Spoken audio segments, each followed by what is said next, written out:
Mi nombre es Alex Barredo, bienvenido a un nuevo episodio de Mixio.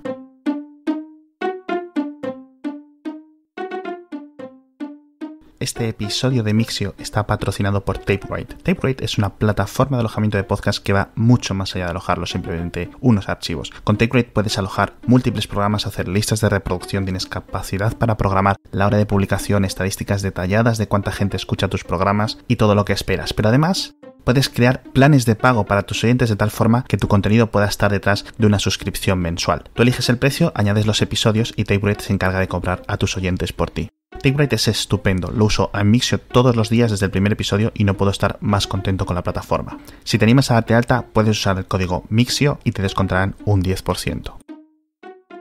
Bueno, y hoy llega iOS 11, que, dentro de las grandes actualizaciones de sistemas operativos, las de iOS son las que más impacto directo tienen en la población por la velocidad en la que aparecen para,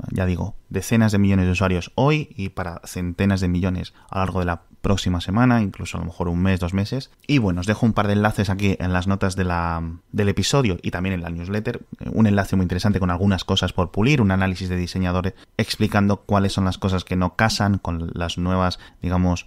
interfaces que añade iOS 11 y con los sistemas de interfaces antiguos que Apple ha combinado, pero que hay algunas cosas, que no acaban de estar bien pulidas del todo, que es interesante para que lo veáis a nivel de, por ejemplo, de usuario entusiasta, de ese desarrollador incluso, de diseñador como muchos de vosotros sois, y que me pareció interesante. También os dejo un enlace al análisis del procesador de la 11 Bionic, que explican un poco los diferentes núcleos, para qué sirven, dónde están los componentes propios realizados, diseñados por Apple dentro de lo que es el propio silicio. De este tipo de análisis, cuando el iPhone 8 llegue al mercado y alguien lo ponga bajo un microscopio electrónico, podamos ver de forma más clara para qué es cada una de estas partes, intentar ver algún secreto específico que Apple no haya querido dar y pronto llegarán los iPhone 8, con lo cual podemos ver muchos más detalles técnicos del dispositivo una vez que la gente,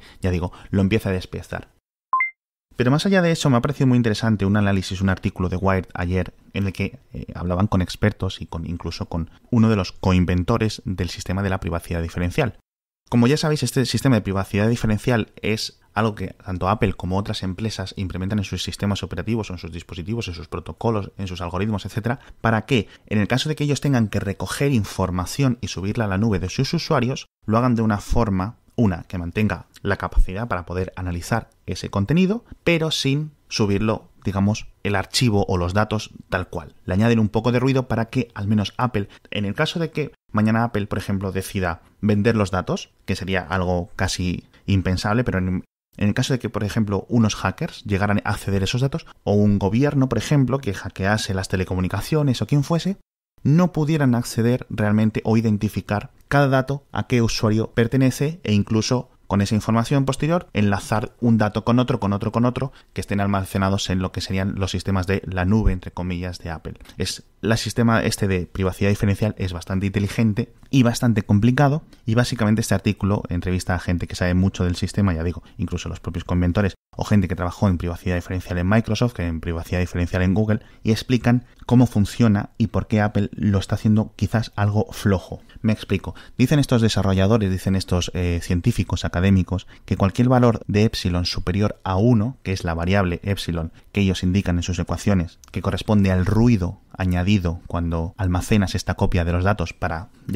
hacerlos no identificables o no enlazables al usuario final, al usuario del que vienen esos datos. De nuevo, como ejemplo, que una fotografía que Apple tiene en mi Apple Photos o en tu iCloud no sepa que viene de mí o no sepa que viene de ti. Y si hay 2 fotografías, que no sepa que las 2 vienen de ti. Eso se realiza añadiendo un ruido, forma algorítmica, a cada dato. Y dicen estos académicos que cualquier valor superior a epsilon 1 es preocupante. Y aparte, un estudio de una universidad, que es de lo que viene todo, que ha hecho ingeniería inversa en el código de macOS y en el código de iOS, dice que macOS, entiendo que la última versión, tiene un epsilon de valor 6, iOS 10 tiene un epsilon de valor 14 y, peor aún, iOS 11 tiene un epsilon de valor 43. Por su parte, parece que en Wired han hecho los deberes, han contactado con Apple les ha dicho a sus ingenieros, oye, esto realmente no es así, y básicamente Apple lo niega. Dice o asegura que añade diferentes niveles de ruido a diferentes tipos de datos, por ejemplo, centrándose en hacer mucho más privados los datos de HealthKit, con mucho más ruido de forma más específica y más incontrolada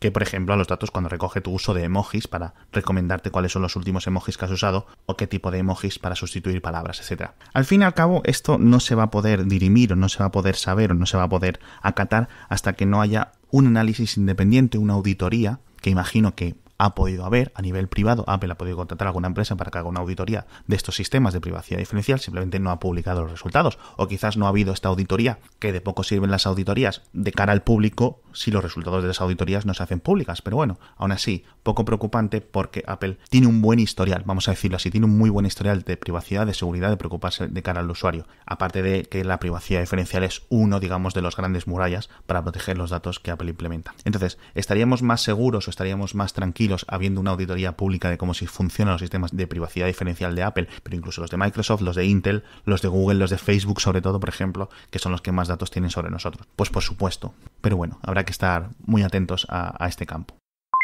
Y para cambiar de tema, me gustaría comentar ahora 3 cosas. Hay muchos más temas, muchísimos más enlaces en la newsletter, pero hoy me gustaría comentar otros 3 temas más. Northrop, que es este contratista militar de los más grandes del mundo estadounidense, ha comprado el fabricante de misiles Orbital ATK y lo ha comprado por 6.500 millones de euros. Es una barbaridad, pero claro, Orbital es una empresa gigante con unos recursos de ingeniería gigantes y que hace material militar de casi todo tipo de rango, pero especializado en, digamos, cosas que despegan o balística, etcétera, cosas así. Hace cohetes de estos de interceptación de armas nucleares y CBMs, pero también hace cohetes y, digamos, material espacial muy bueno. Entonces, toda esta renovada carrera espacial privada que estamos viendo durante los últimos 5 años, sobre todo, pues Northrop necesitaba Orbital y lo ha comprado. Hace los cohetes, los Minotaur, hace los Antares, que son unos de los más activos a nivel ahora mismo actual, para poner satélites ahora mismo en órbita, y es, en cierto sentido, y en mucho más de cierto sentido, competencia directa de rivales como SpaceX, etcétera, que son los que quieren cogerse cada vez más contratos o más millones por parte de los gobiernos. Otro de los temas es que Samsung por fin ayer emitió, o durante estos últimos días ha emitido o ha enviado una actualización para los Galaxy S8 y S Plus que deshabilita o desactiva o te permite realmente desactivar a los usuarios, a los clientes que se han comprado estos teléfonos, el botón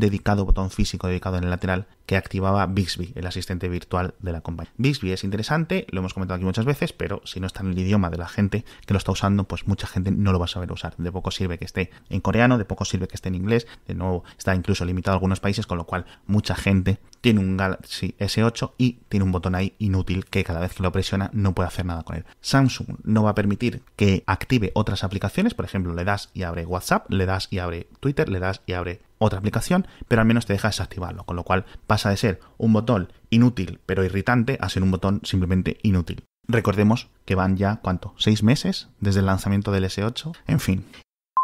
Y ya por último, para acabar, me ha parecido bastante interesante, pero soy escéptico en este sentido. Una asociación de taxistas en España ha creado una aplicación propia que viene como para alternativa a MyTaxi, que es, digamos, la más grande a nivel en Europa para pedir un taxi de la misma forma que puedes pedir un Uber, un Cabify, etcétera, que se llama N-Taxi, N-Taxi, tal cual, cuya principal novedad al final es poder pedirlo para compartir. Pides un taxi de la misma forma que Uber Pool y te permite poder compartir tanto el trayecto, obviamente, como los gastos de ese trayecto. No sé qué tal desarrollada está, no la hemos podido probar.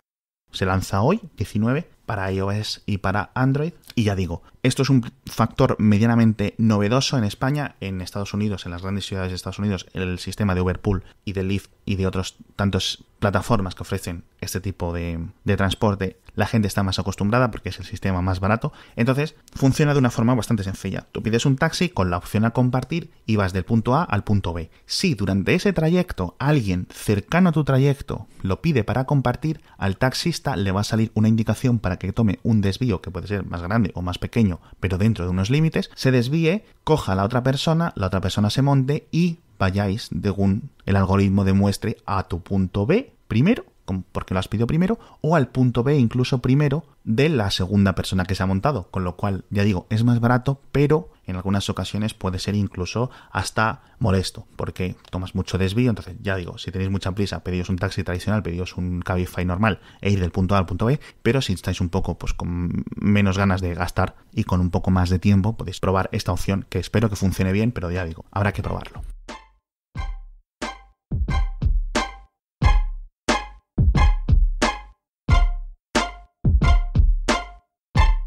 Mixio es una publicación diaria sobre tecnología creada por un servidor, Alex Barredo. Suscríbete en mix.io y recibe todas las mañanas un correo electrónico con los mejores enlaces tecnológicos del día.